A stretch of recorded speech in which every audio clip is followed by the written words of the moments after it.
because I refuse to not be first. Do we do enough? Well, I never shut up about it. It must have been about 16, 17.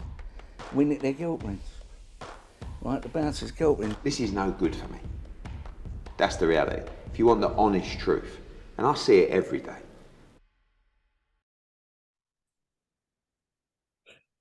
This is Umar Ahmed for IFL TV, proudly sponsored by Everlast. I'm joined by the main man, the Don himself, Kalle Sauerland. A lot to discuss, but let's go with Josh Kelly first, back in the ring. Great to see live on DAZN as well, Kalle. Yeah, talk to me about that fight. You're so fast, Umar. I don't even get a hello in. Hello, Umar. How are you? Have you had a nice day today? How was your breakfast? No, what? I mean, listen, great to have Kelly back. It's going to be a northeast takeover, absolute massive card. We've got some fantastic names on there. I mean, Josh Kelly, now number 2 in the world, fighting the number 9 in the world, undefeated, 16-0, very tough opponent. But it's going to be a cracker of a card. We've got some very young talent, some local talent. You know, we've got a new guy called Cody Smith from Yorkshire who's coming up for a fight. He had a fantastic debut as well.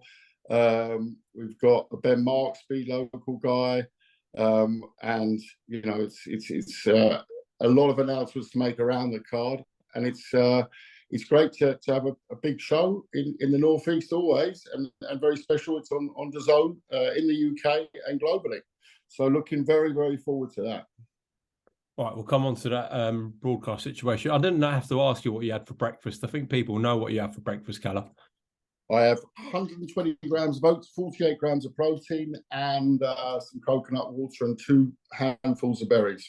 I was a bit worried when you started with 120 grams or something, but yeah. I don't know. Comments. Please bring them on. Yeah.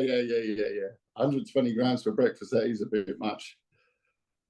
So, Kalle, live on DAZN, why is this not on Channel 5? Talk to me about that.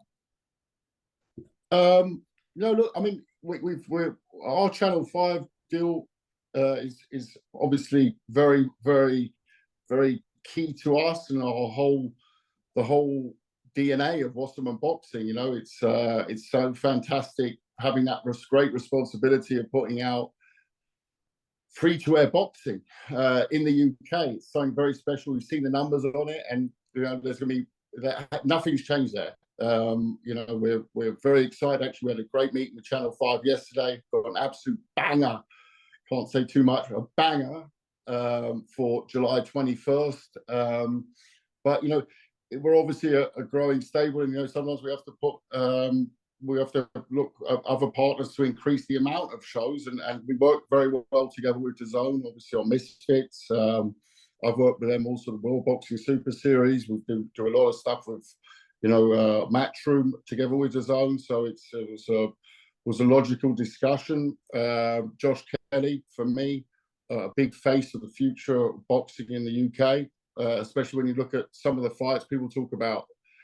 You know, the obvious ones, the Charlos and the Tim Hughes and things like that. But if you look in the UK and you look at Josh, and you look at that fantastic performance against Williamson, obviously, like I said, now number 2 in the world. You know, you look at the likes of, you know, there's fights to be made around catch weights, fun fights, you know, talk about Liam Smith, Chris Eubank, you know, whoever comes out of that corner belt. Who's always talking about a comeback into the ring. So I think in that space, there's some real great fights to be made in the UK. You've almost got me thinking, should we do a super series around those names? You know, I mean, that's a proper Super Six, isn't it? Going back in the day. Yeah. Well, if anyone... Actually, I'm looking. I'm going to show you now. I'm looking. Look at that. That's the original Super Six. Wow. That was it. Tesla, Froch, Ward, Abraham, all signed. That's the original poster of the Super Six. Jermaine Taylor, Andrew Ward, and Andre Durrell. The talent in that was like mind-breaking. But if we just did it in the UK, you had, you know, like I said, Josh Kelly, Chris Eubank, Liam Smith, Kell Brook, Connor, Ben, they could all fight each other, by the way. All fight each other. Well, if anyone's going to pull off a Super Series, it's you. So yeah, exactly. That's an interesting one. Got me thinking on Thursday afternoon. Well, you mentioned Eubank and Smith. According to some people in the industry, it's not happening, Kalle. Yeah, I mean, we didn't put anything out on socials last week. I was very vocal. Liam called me a clown. I said that's very nice, but it took him 6 days to provide a medical.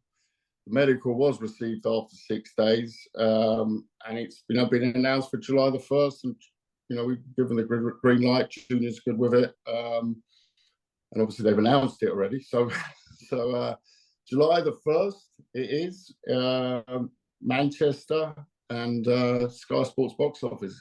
It's apparently the tickets have absolutely flown, and looking forward to not repeat a revenge. It's going to be revenge or revenge. July the 1st, Manchester.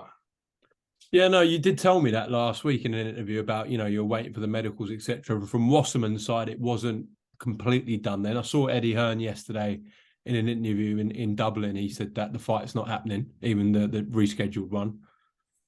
Yeah, I think he was referring to what I'd said in my pieces, but as I said, any contract is subject, when you postpone a contract, you'll have a length of time, medicals have to be provided, those are looked at, and then they're sent. So even contractually, you can't just say the date's moved. Okay, they went out and announced it, and luckily, Junior wasn't getting married 2 weeks later or had other engagements, and is able to make that date, so it's fine. It sounds for people, it's only 2 weeks. Well, not really. When it's in a camp and you're timing your body to go to war, you time the camp to hit peak for that week. So to move it 2 weeks, sometimes it's better off just to say, it's 6 weeks, because they can drop out of camp, they can restart camp. But when you time your camp in such a manner you should do at this level of the sport, the 2 weeks is a really, it's a nasty one. You can ask any trainer, but Junior's good with it. He's had to put up with so many postponements. He's had more postponements than fights, and let's not talk about other fights that haven't happened yet, So yeah, but we're on July the 1st. Looking forward to it. Okay, and just finally, Kalle, obviously a few days now since KSI and Joe Fournier. Having watched that replay back, has your mind changed from what you were saying on Saturday night at all? No, I mean, and listen, this world, the misfits world, let's call it, they're great at picking out of 100 words that I say, 10 words, right? I even saw one fella said, "Oh yeah, Kalle said it's good to look at the angle from behind the head, because from behind the head you can't see the elbow, obviously." I said that. I said, look at that angle, because you'll see the hand come past his head and the head moves, indicating a punch has landed. Yes, in the follow through, there was an upper forearm. Absolutely, it wasn't an elbow. An elbow is that part of the body, and that wasn't the case, and it certainly wasn't intentional. And was Fournier out on his feet beforehand? Absolutely, which is also the reason why he fell into KSI when he was throwing the punch. When you throw a hook and someone falls into you, that's what tends to happen. People will now come out and say, "Oh, but aren't you the one who said Eubank Smith was elbows?" Yes, I did. Did we protest though? No. Did I also say at the time, if you throw 6 punches in a flurry like that, there is some, maybe forearms, upper forearms. Again, different. If you use an elbow like this, or you come through with a hook and it finishes there, it's not a legal punch, but it's also not something that's going to change the result, or should change the result of a fight. And now I've seen world title fights. We saw obviously that famous Bridis versus Glavatsky situation at the time, where The BO went and ordered a direct mandatory, but this isn't a situation like that. So anyway, we'll see what comes on. You know, we're in very good discussions with Tommy Fury and trying to put together that absolute blockbuster of a fight for just after the summer. It's a strange situation because obviously Joe Fournier has filed a complaint to the board. Now, this situation with this board has really a different scenario for us boxing fans. We don't know what they're going to do and how they're going to approach it. Have you heard anything from them? No, I just heard that they'll make a decision sometime this week.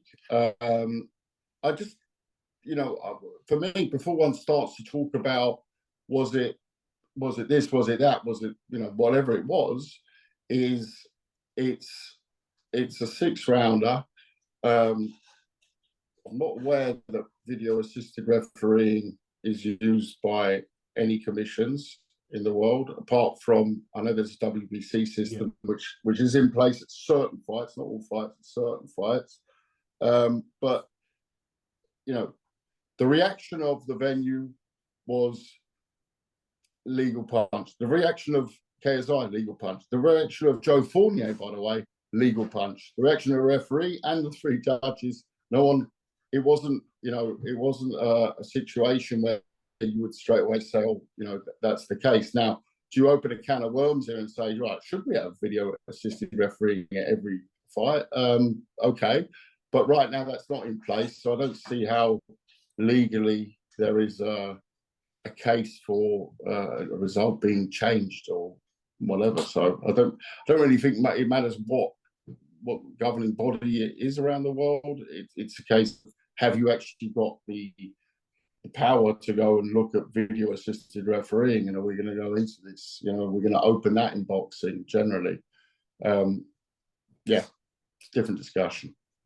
In terms of KSI and Tommy Fury, the numbers side of things, the money side of things, are we there nearly?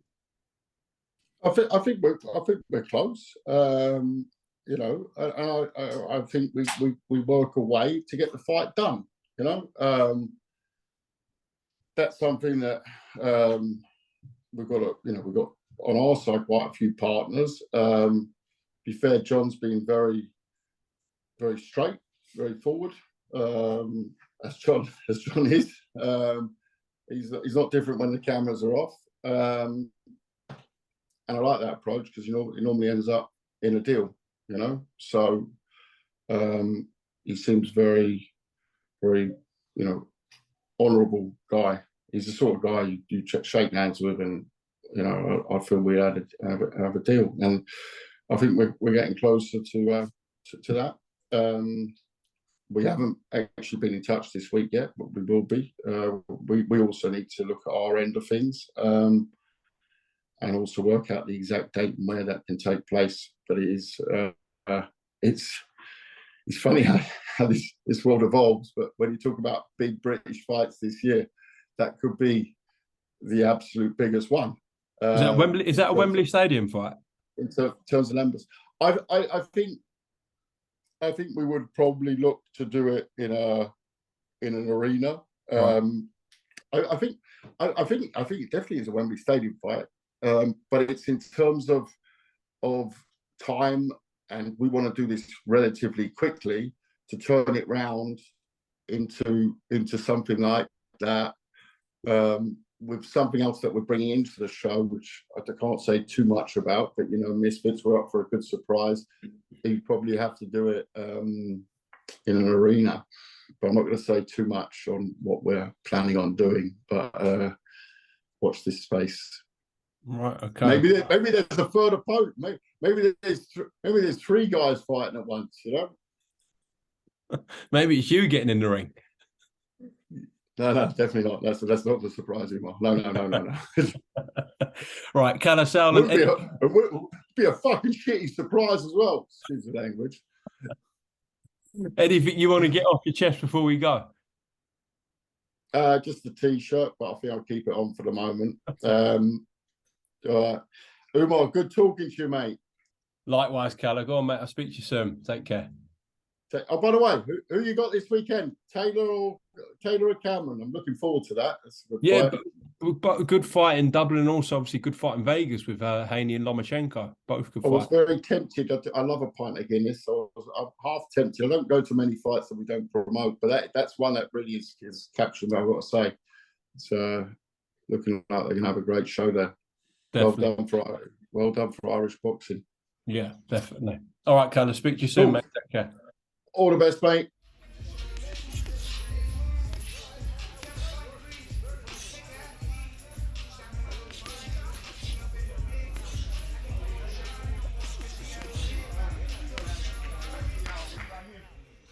Because I refuse to not be first.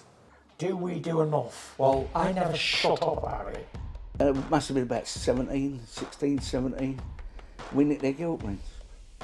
Right, the bouncer's guilt ring. This is no good for me. That's the reality.